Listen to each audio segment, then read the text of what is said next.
Wagwan masses, welcome back to One Name Sports. And today, just gonna do a Champions League match day one review. Get into some of these results, some of the surprises, and just give my reaction on that. Without further ado, gonna get right into it. First game I got to see with the Champions League was Juve taking on Dynamo Kiev. No Ronaldo, no problem. Morata showed up and put some goals in the net for us. Great performance from Aaron Ramsey. Dybala, I thought there was some issue between him and Pirlo coming in. He did get a little run, but I've been reading a couple other reports. He might have a little injury, exposure, whatever it might be. But Juve took care of business. Nice clean sheet as well, which is really good. On the other game, it was Club Brugge versus Zenit. That was surprising. Did not expect Zenit to lose. Dejan Lovren, cracker of a shot. I got that own goal, which is to me the only really big highlight. But yeah, they definitely, it was shocking that they lost that. And, the way our Club Brugge were celebrating after that, let you know how important it was for them and how often they get wins. The next game we had was Chelsea versus the Europa League champion Sevilla. Not really much to say about that game. They kept a clean sheet, which is a lot better than when they have Kepa back there. Again, I feel like there's just certain players, and the team that Frank relied on last year is just getting thrown to the wolves. Hudson-Odoi can't get a start to save his life. Mason Mount isn't as good as, everybody in England seems to think he is. But yeah, just another boring, toothless display from Chelsea.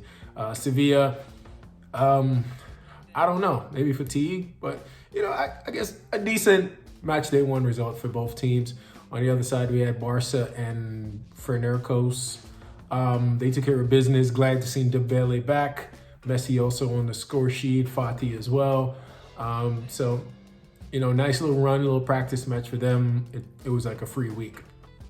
The next result we saw was surprise for me, because I was talking smack in my preview video on Ciro Immobile, but he did have some bad blood with Dortmund. They treated him a certain way, let him go. He revitalized his career, and he came back to haunt them. 3-1, they put past Dortmund, who, I don't know. There's, again, the Sancho saga might have had something to do with it, but they don't seem to be clicking as much. They do have a couple injuries too. Thorgan Hazard is not really playing. Brandt is not really in form. A couple of their center backs aren't around. So I don't know. They didn't look good. But Lazio is a respected team. And the Inzaghi older brother outcoached his counterpart, and they took the win. All right, moving right along. I'm going to save the Man U reaction for last, but we had RB Leipzig versus Istanbul.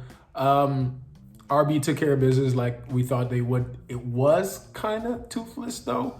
They got 2 goals from their left back. It kind of shows where they are falling and how reliant they were on Timo Werner. I don't know if that's going to really get them to where they were. Poulsen is just not it. I don't know. They need to replace Werner in some way, some form, or just retool their system in order to get some more goals from midfield or something.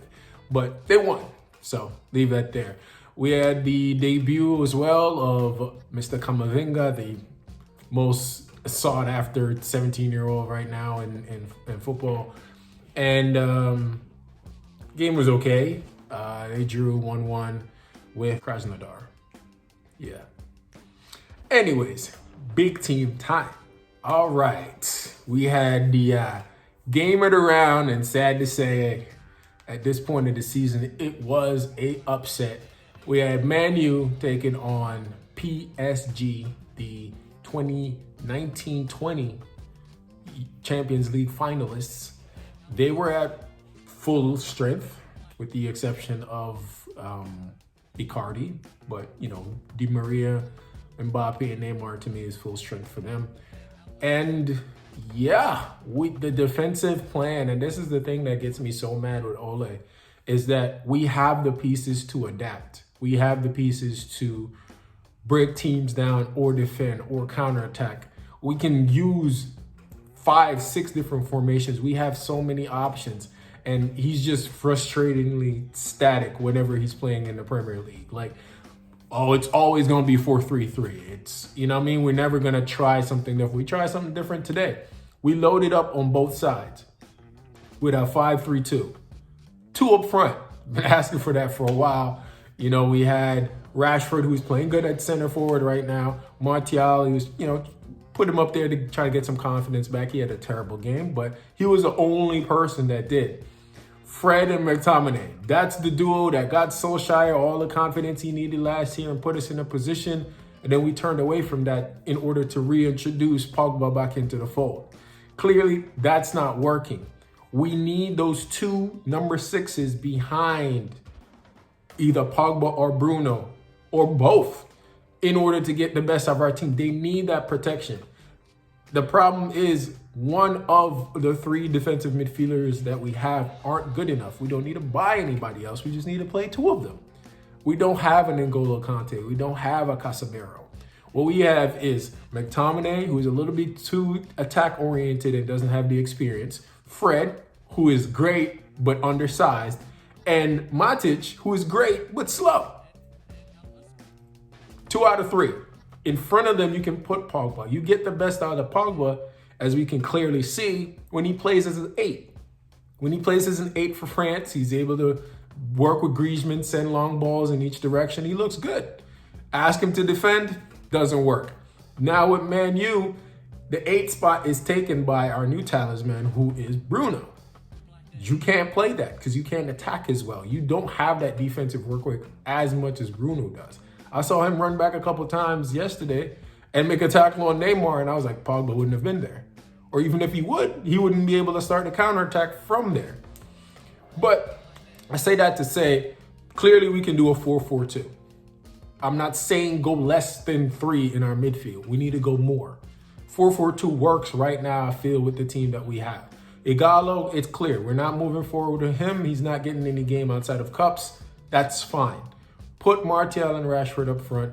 Clearly, they have a good dynamic. Greenwood can start getting games in that sense. If we need to attack, we pull out either McTominay or Fred. When Bruno or Pogba look tired, you put Van de Beek into the lineup. Or if Van de Beek is on form. That way, we'll have a rotation of 4 forwards. Greenwood, Rashford, Cavani, Martial, and 5 midfielders, where 4 or 3 or whatever amount of them you want to play. Daniel James can be that difference maker, that last minute energy guy that's just going to run his socks off. Between Telles and Shaw, let me tell you something. You see Toussaint? It's clear. 2 things defensively for Man U. 1, Lindelof hates playing on the right side. And 2, Toussaint might be our fastest center back. There was one point when Mbappe took off, and I was like, oh man, here we go. Toussaint opened up those long legs. Mbappe's on the ground like, I don't know what else to do. Because every time I go out on the right side, we got the spider back. Wan-Bissaka cleaned up everything that came his way, everything. And it was a great display other than the own goal. And I did think the penalty was soft that Martial got. But clearly, we, as Mourinho said, you can control a game in 2 ways. You can control it in attack, and you can control it in defense. We controlled that game defensively. And PSG couldn't do anything, and we stole a win. I would hate now for us to turn around on the weekend and get spanked by Chelsea, or when PSG returns to Old Trafford, they destroy us. But I'll take the win. It was a great game. All right, moving along. I know I just gave y'all a long soliloquy, but we're just going to move through these a little faster to get to my other team, which is Real. Getting that in a second. All right, RB Salzburg versus Lokomotiv Moscow.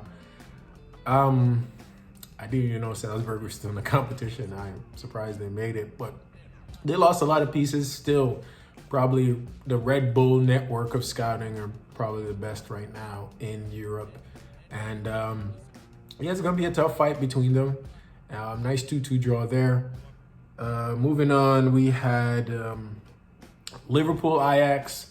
Ajax again lost a lot of their pieces. They're in rebuild mode, but Liverpool had, a great display. They looked defensively sound, and they were able to get the clean sheet after losing Van Dijk. We have Fabinho now playing center back beside Gomez.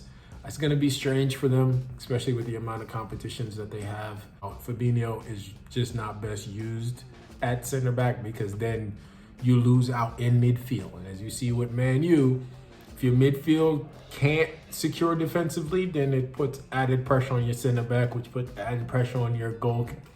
It all falls down. But good win for them. Inter Mönchengladbach. That surprised me. Inter, I thought, were a stronger team. Angry Conte, I had the belief in him. But Inter becoming overly reliant on Lukaku. I thought they had more team goals in there. It doesn't seem like there's no inspiration other than what Lukaku can bring to the table. I wish it was a little bit more like that when he was wearing our colors, but I think they'll bounce back from there. It's not an easy group though, so we'll see. City, Porto, Aguero, he's playing. City, control the game as they do. Good goal there by Luis Diaz. He had a good run. City still has problem playing with people with speed. Mahrez looks a little bit out of confidence. I didn't see one of his signature curlers today. They definitely do miss Kevin De Bruyne. They have the possession, they pass the ball, but it's just not as attractive to watch. Good win again, 3-1. You can't beat that. Atalanta, I already said they're the strongest in their group, stronger than Liverpool. And they smacked Midtjylland, who I expected to get smacked. Everybody scores on that team. That's how I like the goals to kind of get distributed. You don't know where it's come from. It's harder to predict a team like that. It's harder to defend against a team like that because at any time, anybody could get hot. Like, they're getting goals from everywhere.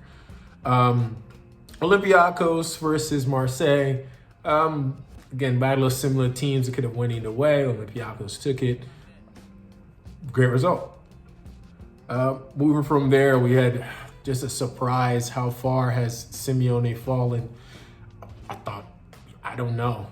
I don't know what's going on. I know they got hit by a couple of injuries, couple corona situations, but defensively, what has happened to Atletico, man? Like 4-0. That's never usually the Atletico way. They're more similar to how Juve, they'll lose 1-0, 2-1 or something like that. But 4-0, talk about they're toothless and spineless. It's just not a good look right now for Atletico. It might be time for a change. I think they just peaked, and no amount of recruitment is going to get them back to where they were. I shouldn't say for the change. A change would benefit them, but at the same time, to see where they're coming from to where they are firmly cemented as a number 3 in Spain, I don't know if a change is really the smartest thing. You're just going to go through limbo and, I guess let Simeone fight it out. If Simeone can hit top team, that'd be great. But truthfully, I'm not the biggest fan of, mercenary managers anyway. So I retract my statement. Stay and figure it out, But Bayern Munich, man, the machine. I didn't even want to watch the game because I like the speed in the team and the black players. Gnabry, Sane, Alfonso. And they weren't there, but it didn't matter. And it's crazy to think that those 3 men that, are going to start, are going to give them a whole complete dynamic, cannot play, and they still destroy Atletico Madrid like that. Bayern are just the scariest team in Europe right now. Last but not least, Real Madrid. Now Zidane it's looking a little hot under his seat right now. It's looking like it. Without Ronaldo there, Real Madrid are a little toothless. They had a damn sword for a front molar for the longest. Last year they dug it out. They got the tough results and they won the league. That's something the Real Madrid board, they value. but like they're boring to watch. Like it's just side to side. You might get an opening here now and then. The wingers are busy, but not dynamic, other than maybe Vinicius and Rodrigo when he feels like it. The biggest problem is right now, Real Madrid has no attacking midfielder that has a ton of confidence. They brought Odegaard back in thinking that he'd do a job, but he got injured. So before he can even start clicking after coming in a new environment into the big dogs, he's out of there. Isco is Mesut Ozil at this point. Like, he's just not worth putting the jersey on and playing. I think he's got 3 assists in 18 months or something like that. Like, he's terrible. He is terrible. He shouldn't be stepping foot on the pitch. I love Asensio. I love his story more than what he's actually done. I love the moments he gave Real in that trouble Champions League run. But we got to stop with the excuses. He's just not doing enough. Like, he's not like the dynamic that I was looking for, the player that I was looking for. It's just not there. He's not the guy. And, it's between Benzema. Benzema's great, but it's just like, I don't know. Also, a couple bad buys. Luka Jovic, he's trash. Just absolute trash. He's just not it. I saw today after Shakhtar had scored that first goal, which, beautiful work to them. They destroyed Real Madrid in the first half. But he got a ball over the top from Marcelo. You're, 15 yards out? He tries a glancing header, it hits his shoulder. Bruh, if you just jump up and collect it in your chest, and then you can do whatever you want from there. You want to Suarez curl it? You want to just slam it like Ronaldo? What you want to do from there? You want to chip him like Messi? Anything he wanted to do at that point, but it's just a confidence to say, "Yo, let me take this down." He tried to be like, "Oh my God, I haven't had a goal in a while. This is coming to me." Oh, and it was just trash. It's so bad. It's clear that it was a bad move. Clearly overpaid. One season wonder kind of player. I actually wish, what's his name, Diaz, was playing instead of him. Brahim Diaz. You're just not it, bro. Another bad buy is Hazard. I don't know. All of a sudden, he's made out of Pringles and wet tissue paper. He can't stay healthy for anything. And he just always looks overweight. Like, he never looked overweight on Chelsea, but he just looks overweight. And I feel like it shouldn't be, since they give you more space in Spain. So why do you look slow? I don't know. But hopefully they figure it out. It's one of my teams. I don't know what's going to take. But they just seem to be in a little malaise right now. But yeah, that's it. Those are all my thoughts for week 1. Well, game day 1. And, tell me what you think. Tell me if your team did you proud, or if your team is playing on Thursday. Can anyone beat Bayern? We'll see. And who do you think, again, will be the top scorer in this year's Champions League? Don't forget to please like, subscribe, and share. Check out some of my other videos as well. And this is One Name Sports.